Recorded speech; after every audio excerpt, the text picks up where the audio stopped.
Okay, so share ko sa inyo to guys, no. So ngayong araw guys, meron tayo ditong phone device guys, no. So itong phone device nito guys ay parang Huawei Y7 Prime ito guys, no. So ito guys yung likod guys ng phone device nito guys. So yung issue guys ng phone device nito guys ay no power siya guys, no. So no response rin siya guys. Wala rin siyang light indicator. So try natin banda rin guys kung mag-respond siya. So wala siyang response guys, no. So wala siyang vibrate. So possible na sira nito guys, LCD rin siya guys, no, kasi makita niyo kasi dito guys ay basag rin siya dito guys banda guys, no. Yan. So possible guys na LCD din yung isa sa mga tama nito guys. So try natin guys i-charge guys, no, kapag magkaroon siya guys ng response. So kahit vibrate lang. So wala siyang vibrate guys, no. So wala rin siyang light indicator guys. Yan. So wala guys, no. So ang gagawin natin dito guys ay bubuksan natin guys ang phone device nito guys, no. So try natin guys check yung motherboard nito. So para mabuksan natin ito guys, pwede kayong gumamit guys ng pang opening tools nyo or pwede kayong gumamit guys ng kuko nyo guys, no. So sa akin guys papakita ko sa inyo guys, no. So makita nyo guys wala na rin pala itong SIM tray guys. So pinapa-check lang din sa atin ito guys at gagawa na rin natin guys ng video natin guys, no. So simulan natin guys.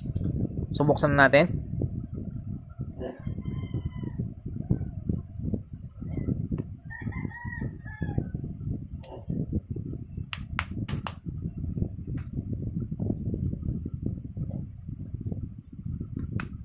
So ayun siya guys, no. So nabuksan natin. So wala na pa lang itong guys, no, fingerprint sensor guys. Yan, so parang nilagyan na lang ng tape. So makikita niyo guys, no, meron sila dito nilagay guys na tape.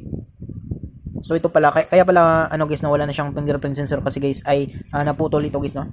So makita niyo guys yung FPC connector guys ng fingerprint sensor na ito guys, no. So naputol ito guys. So connected dito guys sa likuran niya guys, no. Dito niya yung fingerprint sensor niya guys. So ito guys yung FPC connector niya guys. So una natin gagawin dito guys ay tanggalin natin guys yung bolts nito para matanggal natin yung lock nito guys. So ayun siya guys, no. So natanggal natin guys. Sunod natin guys tanggalin natin guys yung lock niya. Yan. So tanggalin natin guys yung lock niya. Sunod natin dito guys ay tatanggalin natin guys yung FPC connector guys ng battery niya guys, no. So para matanggal natin ay gagamit tayo dito guys ng pangtanggal natin guys na tools natin guys, no. So tanggalin natin to. So tanggalin na rin natin guys yung FPC connector guys ng fingerprint sensor niya guys, no. Yan. So natanggal natin. Sunod natin dito guys ay tayo dito guys, mag-test tayo dito guys sa motherboard niya guys, no. So dito natin malaman kung meron siyang shorted guys, no. So dito guys analog tester natin guys, gagamit tayo dito guys ng ×1 150 mA with continuity. So check natin continuity nito guys, no. Yan. So makita niyo guys na pumapalo guys yung analog tester natin. So test natin. Yan. So ito guys ang positive sa positive, negative sa negative guys, no. Yan. So dapat papalo ito guys. Yan. So pumapalo siya. So kapag biniliktad natin yung positive sa negative, negative sa positive, dapat hindi siya papalo guys, no. Yan. So kung makita niyo guys, hindi siya pumalo. Yan. So ibig sabihin guys ay walang shorted guys yung motherboard niya guys, no. Or wala siyang leak guys. Yan. So ang problema lang dito guys ay hindi siya no power siya guys, no. So makita niyo guys nag-red ito. So dapat white ito guys. Possible guys na nabasa ito guys, no. So dito guys ay check natin guys yung battery niya kapag buhay yung battery niya. Kapag may continuity guys yung battery niya guys, no. So dito guys mag-test tayo dito guys ng 3 volts. So dahil 3 volts dito guys, mag-set tayo dito guys ng 10 guys, no. So direct current voltage tayo. So test natin guys yung battery niya guys, no.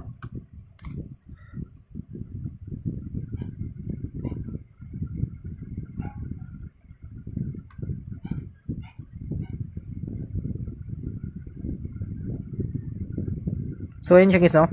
So meron siyang nababasang ohms guys, no. Yan. So ibig sabihin guys kapag ganito guys, yan. So may continuity guys yung battery niya.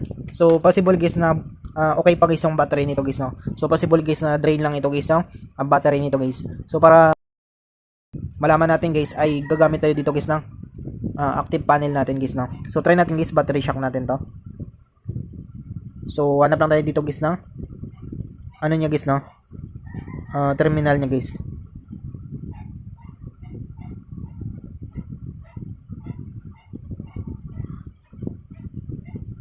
So ito guys, try natin ito. So kapag wala ditong niya guys, terminal niya, so pwede nating i-direct battery shock ito guys, no.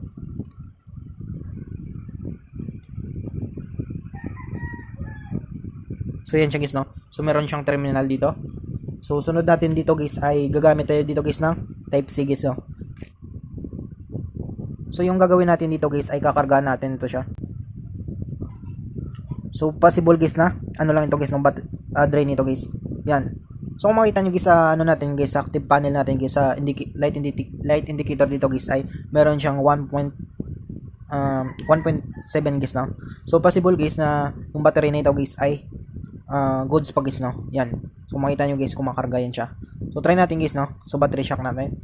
So possible guys na ano ito guys, no, drain guys, no. Kasi nga matagal na ito guys, tapos pinapacheck pa lang sa atin ngayon. So hintayin natin guys, no. Battery shock lang natin ng saglit.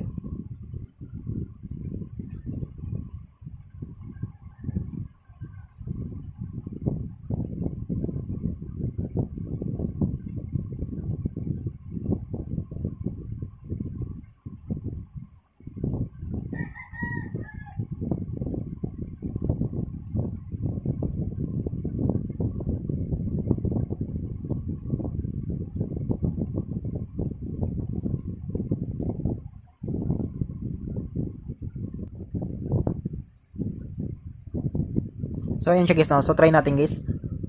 So tanggalin na natin. So subukan natin guys, no, kapag mag-power siya guys. Subukan natin kapag mabuhay ito guys yung unit na ito. Magkaroon siya ng power. So balik natin guys, no. So panda rin natin.